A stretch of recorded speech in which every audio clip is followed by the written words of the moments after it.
David Hallyday en deuil après la disparition de Charles Aznavour. Ils avaient un projet en commun, un projet qui restera inabouti.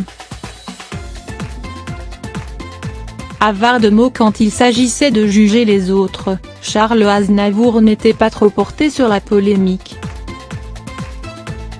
Il avait désapprouvé le tapage médiatique autour de la mort de Johnny Hallyday, l'hommage populaire à la Madeleine, puis le défilé à la télévision de nombreuses personnalités. Mais nul coup de gueule, l'interprète de la bohème avait préféré observer un deuil arménien, soit une quarantaine de jours de silence. Il garderait pour lui ses souvenirs avec celui qu'il avait, un temps, hébergé chez lui. Charles Aznavour, qui avait pris ses dispositions pour que sa propre famille ne se dispute pour des questions d'héritage, ne comprenait pas les décisions de Johnny Hallyday. Il avait ainsi regretté, lors d'une interview accordée au micro de RTL, que David Hallyday ne puisse pas continuer ce que son père avait commencé.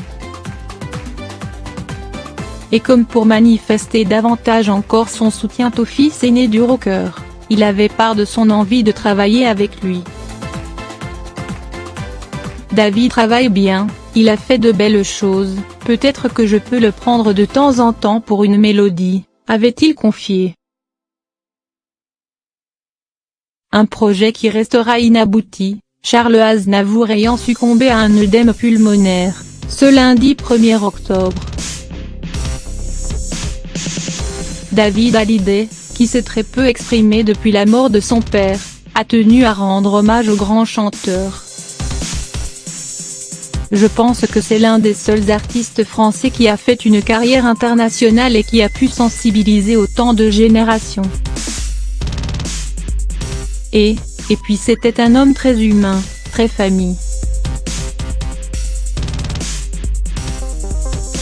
En ce qui me concerne, on peut faire beaucoup de choses côté artistique, mais si humainement, ça ne suit pas, ça gâche un peu. Et Charles Aznavour, c'est quelqu'un qui était complet, qui n'oubliait pas les valeurs, c'était un homme charmant et c'est une grande tristesse de l'avoir perdu, a-t-il ainsi regretté au cours d'un récent entretien avec le Dauphiné.